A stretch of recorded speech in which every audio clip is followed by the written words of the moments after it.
Today marked the 7th day since Mark's funeral. The house, once filled with his voice and presence, felt unbearably large and oppressively silent. The rain tapped gently on the windows, echoing through the empty rooms like a whispered lament. Liam stood in the center of the living room, a small figure dwarfed by silence. He turned slowly, his gaze flicking from one familiar corner to another, as if expecting his father to step out from the shadows. "Hannah," he said softly. She looked up from the chair where she sat, her fingers clasped around a mug of untouched tea. Her eyes were red, though she managed a fragile smile. "Good morning, honey. Did you sleep well?" Liam gave a small nod. The silence between them grew, filling the space with something heavy and unspoken. Only the steady rhythm of falling rain interrupted it. Finally, Liam's voice broke the stillness again, timid and uncertain. "Dad is really not coming back, right?" Hannah's throat tightened. She put the mug down with care, walked over to him, and knelt so their eyes were level. Her hands found his, small and cold in her palms. "No," she said softly, "but Dad will always be here." She guided one of his hands to his chest, where his heart beat fast beneath his sweater. "Right here! And me too. I'll always be with you." Liam's head dropped, and tears began to roll silently down his cheeks. He didn't speak again. Instead, he threw himself into her arms. Hannah caught him, arms wrapping tight around the boy whose world had just lost its center. It was a shaky, painful hug, their first since the funeral. But in it, something else began to bloom. A wordless connection, raw and new, but real. The rain continued to fall as they stayed like that, huddled together against the quiet weight of grief. Summer moved slowly after that. The days blurred together in gentle rhythms that felt both comforting and hollow. Each morning, Hannah prepared breakfast. Eggs just the way Mark used to like them, though no one mentioned that aloud. She packed Liam's lunch in neat containers, slipping in a small note some days, though she never asked if he read them. Then she drove him to school, reminding him to zip his jacket or not forget his books. He rarely replied. At night, they sat across from each other at the dinner table. Liam often kept his eyes on his plate or hid behind the glow of his phone. Hannah didn't push. She'd ask if he needed help with homework, if he wanted to talk, but when he shook his head, she just nodded. Every evening, she left his door, open a little after saying goodnight, her way of letting him know he could come in any time. It went on like that. Days built from quiet rituals, unspoken sorrow softening into routine. Still, the silence between them persisted, a space neither quite knew how to cross. Then, one evening, as Hannah stood at the sink rinsing dishes, she heard his voice behind her. Quiet, uncertain. "Do you want to watch Toy Story?" She turned, not sure she'd heard him correctly. Liam stood near the kitchen entrance, his hands in the pockets of his hoodie, eyes on the floor. She smiled. "Of course, thanks for asking me." They sat together on the sofa that night, a bowl of popcorn between them. The screen flickered, light across their faces. Hannah found herself laughing aloud during the movie, the sound so foreign it startled her. Liam laughed too, hesitant at first, then fully, deeply, and when the credits rolled, neither of them moved, as if to preserve the warmth that had briefly returned to the room. It was the first time in months that laughter echoed through the house, and it was the first time Hannah believed they might find a way forward, together.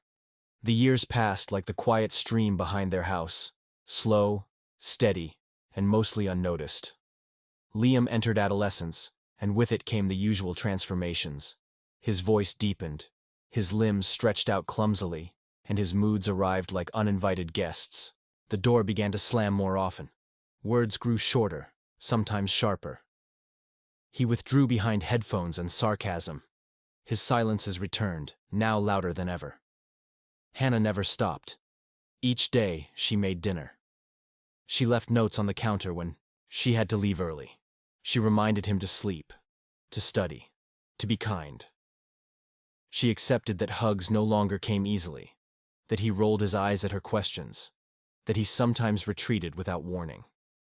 On the outside, she was just the stepmother, a title that often felt clinical. But in her heart, she had long since stopped making that distinction. Liam was her son. She loved him not with expectation, but with consistency, patience, and quiet persistence. One evening in early autumn, she stood in the kitchen, the golden light from the hanging bulbs warming the room around her. Leaves drifted across the path outside. Liam stopped at the threshold, hesitating. "Hannah," he said, and something in his voice made her look up immediately. She brushed a strand of hair behind her ear, giving him her full attention. "What is it?" He cleared his throat, eyes briefly on the floor. "I just wanted to say thank you for everything. I know I'm not always easy to deal with, but I'm really grateful." Hannah stood frozen, her heart swelling with emotion she hadn't dared to expect. She didn't rush to speak. She let the moment hold. "Thank you, Liam," she said finally, her voice thick but steady. "I'm so proud of you too." He scratched the back of his neck, awkward and flushed, but his eyes, when they met hers, were full of warmth. The moment passed without fanfare. No music, no grand gesture. Just a few simple words spoken from a place of truth. And for Hannah, it was enough. It was everything. Senior year arrived for Liam, bringing with it the relentless pressure of college applications, SAT prep, and late-night study sessions. Life in the house grew busier, but not colder. Amid the chaos, they still had dinner together. Liam began helping in the kitchen, sometimes washing dishes beside Hannah, sometimes just sitting nearby while she watched her favorite cooking shows. One night, after a quiet meal, they moved to the back porch. The air was cool, and stars flickered across the clear sky. Liam cradled a cup of tea in his hands, glancing sideways at Hannah. "Hannah," he asked, "have you ever thought about dating again?" She turned to look at him, her expression unreadable for a moment. The question seemed to catch her off guard.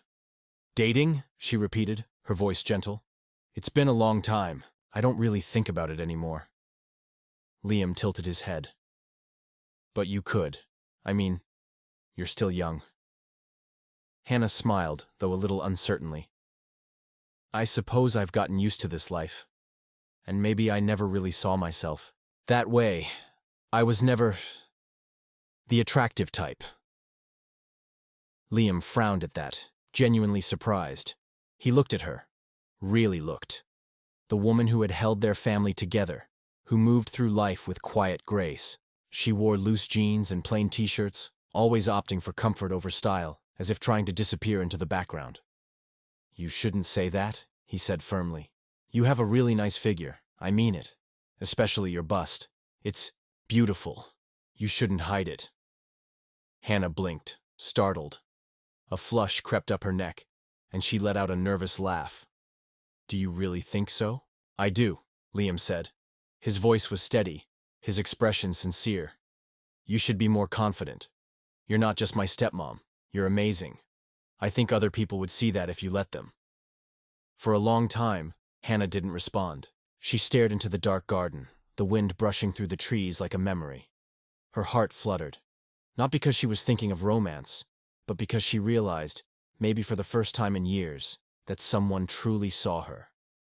And that someone was Liam. When the weekend arrived, Hannah mentioned casually over breakfast that she had a gathering with some old colleagues. It had been years since she'd seen most of them, former co-workers from a job she left long ago. She said it without much weight, like it didn't matter. But Liam's eyes lit up. "You're going? That's great," he said, setting down his juice.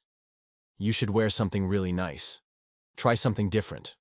She looked at him, puzzled. "Different? Like what?" He grinned, a little mischievously. "No more baggy sweaters or shapeless jeans. Wear something that actually shows off how beautiful you are." Hannah laughed. "Oh my God, Liam." "I'm serious," he said, unwavering. "You've got a great figure, especially your waist and bust. You shouldn't be hiding that." She stared at him for a moment, half scandalized, half flattered, her cheeks turning pink. "You really have no filter anymore." He shrugged, smiling. "Just telling the truth. You should be confident, Hannah. People should see how great you really are." Later that morning, Long after Liam had left to meet friends, Hannah stood in front of her closet. She pulled out a turquoise dress she had bought years ago and never worn. It clung gently to her curves, cinched at the waist, modest but undeniably feminine. She hesitated. Then, almost without thinking, she tried it on. In the mirror, she barely recognized herself. The dress highlighted her figure, her full bust, her still slender waist. She touched the fabric lightly, unsure whether to laugh or turn away. Just then, there was a knock on the door. "You ready?" Liam called. She opened it slowly. He stopped mid-step. "Wow," he said, stunned. "Hannah, you look really beautiful." She instinctively raised her arms, trying to cover her chest. "Don't tease me." "I'm not," Liam said, stepping forward, more serious now. "You look amazing. Your colleagues are going to be shocked." "Really? Really? You should walk in there like you own the room." Hannah didn't reply, but inside, something had shifted. The nervous flutter in her chest wasn't from fear. It was from being seen. Not as a caregiver, not as a background presence, but as a woman, as herself. And it felt good. Strange, but good. A few days after the reunion, Hannah noticed Liam spending more time on his phone than usual, often scrolling and typing with unusual intent. When she asked about it, he waved her off with a grin. "Just something I'm working on," he said, vaguely. The mystery unraveled one morning when he walked into the kitchen and, without ceremony, announced, "I set you up on a date." Hannah nearly dropped her spoon. "You did what?" "It's just coffee," he said quickly. "His name's Aaron. He's a librarian, widower, kind, quiet, thoughtful, like you." "Liam, are you serious?" He nodded. "You don't have to marry him. Just meet him. If you hate it, I'll never bring it up again." She looked at him, bewildered, a bit embarrassed, but the hope in his eyes disarmed her. "Fine," she said, finally sighing, "but I'm doing it for you." The morning of the date, she stood at her closet again, that same turquoise dress hanging at the front. She paired it with a soft cream cardigan, pulled her hair back loosely. When she looked in the mirror, she didn't see a stranger. She saw herself, only softer, more present. Liam knocked gently before stepping in. He took one look and smiled. "You look beautiful." She rolled her eyes, but smiled back. "You always say that." "Because it's always true." He drove her to a cozy cafe near the center of town. Before she stepped out, he took her hand and gave it a reassuring squeeze. "Just be yourself," he said. "Let everything else go." The date was easy. Aaron was kind and intelligent. He listened more than he spoke, asked thoughtful questions, and smiled in the pauses. They talked about books, about parenting, about life's little routines. There were no awkward silences, no pressure. It was calm, pleasant. And when it ended, Aaron asked if she'd like to meet again sometime. Hannah smiled warmly, but shook her head. "I'm not ready," she said gently. He nodded, accepting it without disappointment. "Thank you for coming," he said. Back in the car, Liam leaned over the console before she even buckled her seatbelt. "Well, he's a good man," she said, her eyes calm. "But I realized something." "What?" "I don't need someone else to feel whole." Liam blinked, uncertain. "I have you," she said.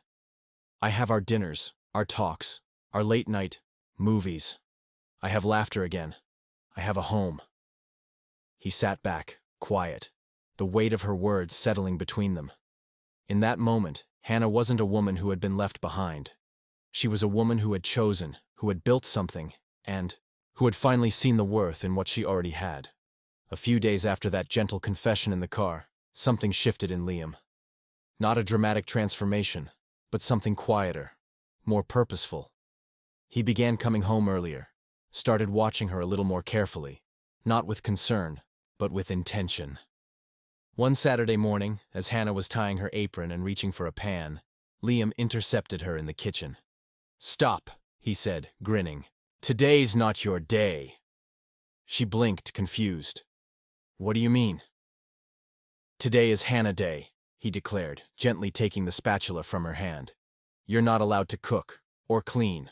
Or do anything except relax and be treated like the queen you are. Hannah laughed, half flattered, half suspicious. You're serious? As serious as burnt toast, he said, already turning on the stove. Go sit, I've got this. She surrendered, still amused, and took a seat at the table as Liam clumsily assembled pancake batter. He burned the first batch, undercooked the second, but the third came out golden and soft. He plated them with fresh fruit, drizzled syrup, and even brewed coffee. She took a bite and raised her eyebrows. Not bad. I learned from the best, he said with mock arrogance, but then his voice softened. Really? I wanted to do something for you. You've done everything for me.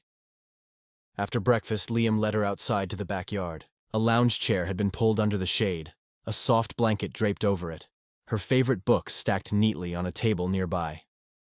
Spend the morning here, he said. Just read, or nap, or do nothing. I'll handle the rest. She lay down slowly, unsure whether to laugh or cry. The breeze moved through the trees, and every few minutes Liam peeked out from the kitchen window, just to make sure she was okay. In the afternoon, he pulled her back into the house. Now I'm cooking lunch too. You're going to burn the house down. I'd risk it. He boiled pasta, her favorite kind, with garlic and butter and fresh basil. It wasn't perfect, but it was thoughtful. As they sat down to eat, Hannah reached for her fork, her eyes glistening. Liam, you didn't have to do all this. I know, he said, but I wanted to. You've given me everything, and I never really told you how much that means. She reached across the table and placed her hand over his. You've never needed to. I see it. Every day. That evening the house was bathed in golden light. Beeswax candles flickered on the mantel, their scent mingling with the faint smell of garlic and basil. They curled up on the sofa, a quilt tucked around them, a movie playing softly in the background. Neither of them watched closely.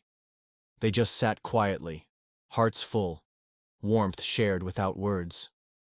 Hannah leaned her head against Liam's shoulder, and he didn't move. Today was wonderful, she whispered. You deserve that every day, he replied, barely above a breath. Nothing more needed to be said. The leaves had just started to turn that year, painting the roads of Willow Creek with deep reds and burnt oranges. On a quiet afternoon, Liam and his family made their way to the small cemetery north of town. It was the 15th anniversary of Mark's death. Claire walked slowly beside Liam, holding his hand. Their son Lucas skipped a few steps ahead, a bouquet of white carnations in his arms. Hannah walked a little behind, her pace gentle, her eyes soft as she took in the surroundings. When they reached the gravestone, Liam knelt to replace the old flowers, while Claire helped tidy the base. Hannah stood silently in front of the stone that bore her late husband's name. Time had deepened the lines on her face, but her presence remained elegant, quiet, resolute. Liam came to her side, resting a hand on her shoulder. I always wonder, he said softly, what Dad would think of our family now. Hannah looked up at the sky, where clouds drifted like faded memories. He'd be proud, she said, because you grew up strong and kind, and because I stayed. She didn't say more, but Liam felt the weight of those words. She had stayed when she could have left, when no one would have blamed her. She chose to stay, to raise him, to build this life. Lucas wandered up and tugged at her hand. Grandma, is this Grandpa? Hannah knelt, brushing his hair affectionately. Yes, sweetheart. He was a very good man. Liam sat beside his son, his voice steady. And Hannah loved him more than anyone. She didn't give birth to Dad, but she gave me everything I needed to become who I am. Lucas looked wide-eyed between the two of them, not fully understanding, but nodding with quiet reverence. I love Hannah too, he said. They laughed softly, the sound blending with the rustle of the trees. Hannah wiped at her eyes, whispering just loud enough for Liam to hear. That's all I ever needed. The seasons passed, each one folding gently into the next. Liam, now in his mid-30s, had settled into life in the same town where he'd grown up. He ran a small architecture firm nearby. Claire remained his steady companion, and together they raised Lucas and his little brother Finn. In the home behind the white picket fence, Laughter echoed again, high-pitched and unburdened, just as it once had.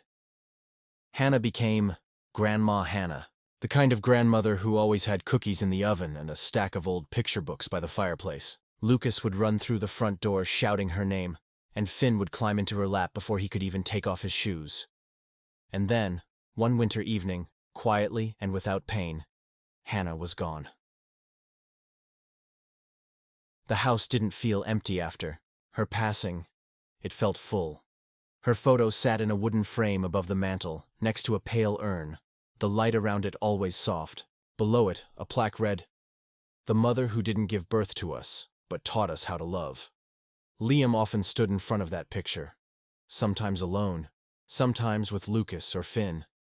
He told them stories about movie nights, burnt pancakes, and the way she always knew how to make a room feel warm, just by walking in. "Was she like other grandmas?" Lucas once asked. "Not exactly," Liam said, pulling him onto his lap. "But she was the best. She chose to love me, to raise me, and to never let me feel alone." Lucas rested his head against his father's chest. "I wish I could have known her longer." "You do know her," Liam whispered. "She's part of you now, like she's part of me." Every year on the anniversary of her death, they visited the cemetery. The two stones now rested side by side, Mark Walker and Hannah Walker. Liam would bring her favorite white carnations. Claire would hold his hand. Lucas and Finn would place drawings or letters they'd made for her in school. One year, as they stood before the graves, Lucas turned to his little brother and reminded him to be polite, because Hannah had always loved polite children. Finn nodded earnestly, clutching his flowers tightly. Later that day, they stopped by the town's central park. The boys ran across the field, their laughter ringing into the open sky. Liam sat on a bench, watching, Claire beside him. "I've always admired what you and Hannah had," Claire said. Liam didn't speak at first, just kept watching the boys. "She taught me that family isn't about blood. It's about choosing each other, staying for each other, loving without needing a reason." Claire nodded, leaning into him. "She gave that to all of us." As evening fell and they returned home, Liam paused at the dining table where her photo rested. Lucas joined him, staring at it with quiet reverence. "Dad," he said, "I think I get it now." Liam looked down. "Get what?" "She was like light. Even if she's gone, she still shines here. Every day." Liam felt something swell in his chest. He nodded slowly. "That's right. That light never goes out." Lucas smiled and turned to Finn. "Then we have to live well, so she's proud of us." Finn agreed with a solemn nod, and Claire stepped in from the kitchen, calling them for dinner. The sound of chairs scraping, laughter rising, and the clatter of dishes filled the room. Liam glanced once more at the picture.